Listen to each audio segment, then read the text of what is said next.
Yo, what's up, guys? I just quickly wanted to film this because this is the way, not sorry, Vapor hard mode, and I finally got a team which is actually working.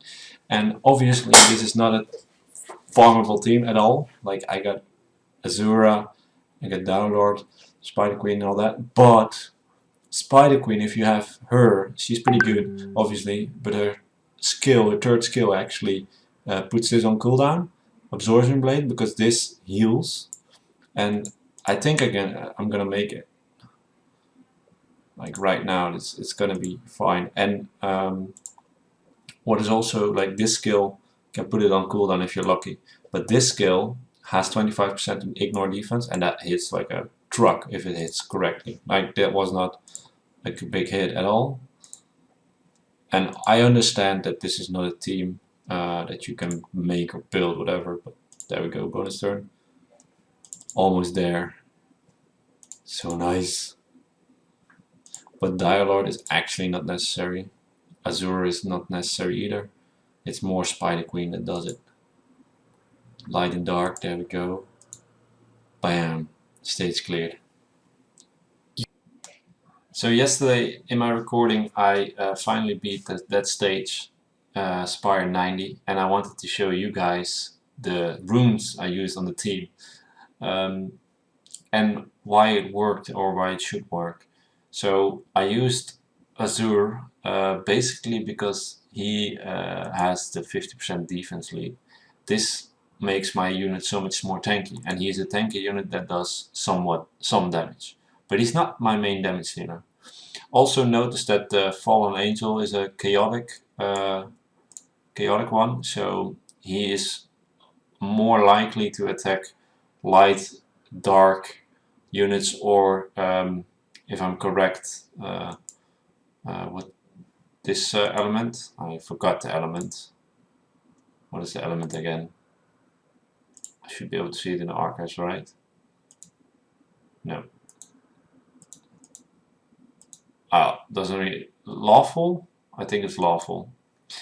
So my team that I used was Azura and Dialord, and I'm gonna talk about these two in a second. But the other units were Harpy, and she was necessary for obviously heals, but also for the attack gauge boost, and Demonic Swordsman, and the Spider Queen. So Spider Queen is actually the reason why I beat it, because she does skill 1, let me see, skill 1, 25% chance to ignore defense. With this, I did loads of damage, so every time she moved I could do a chunk of damage, which was really helpful.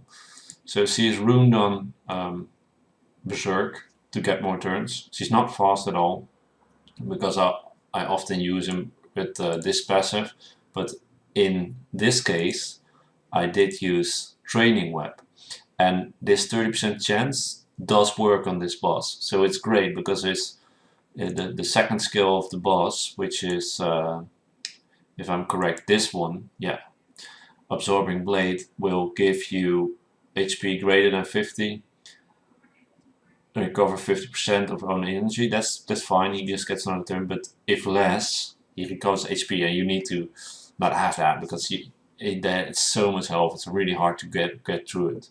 So what I did is, like, Spider Queen is my DPS with ignore defense. This can be any unit that can ignore defense, but preferably you want it to be in this element, because if it's a lawful element it will get attacked, so the swordsmen don't really work.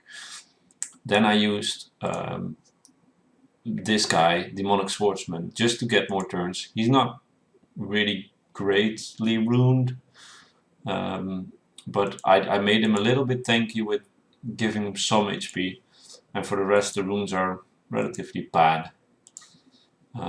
Just speed and HP and crit damage. So these are his stats.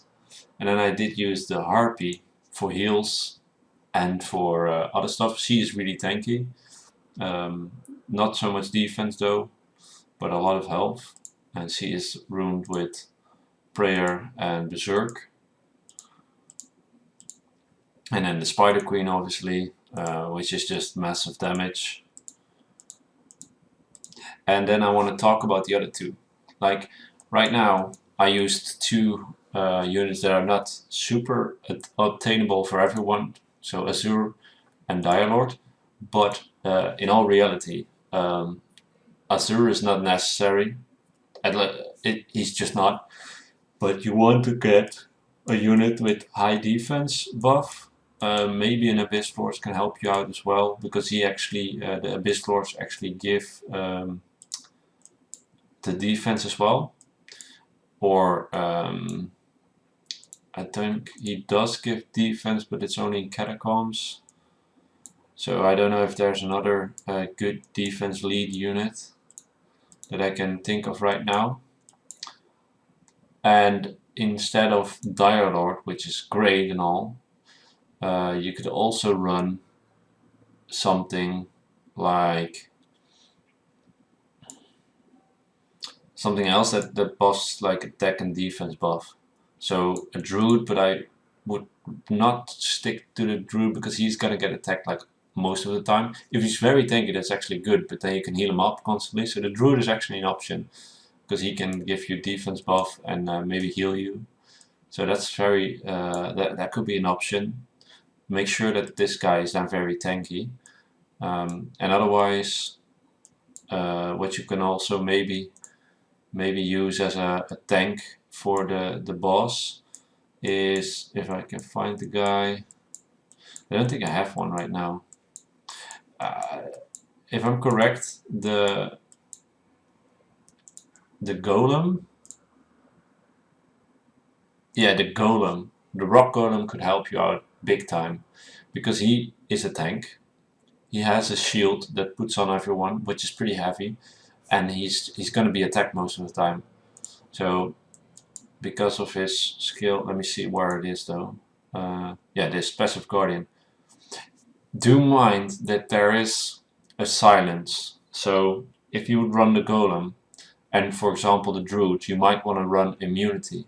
So then you can do golem, druid, harpy, preferably an ignore defense unit like Spider Queen, and demonic swordsman for turns cycling, and that could work as well. But yeah, it's not going to be easy, definitely not. But that's definitely a good option. So that's what I wanted to add to explaining the team. I hope you guys enjoy the video, and I'll see you guys in the next video. Bye.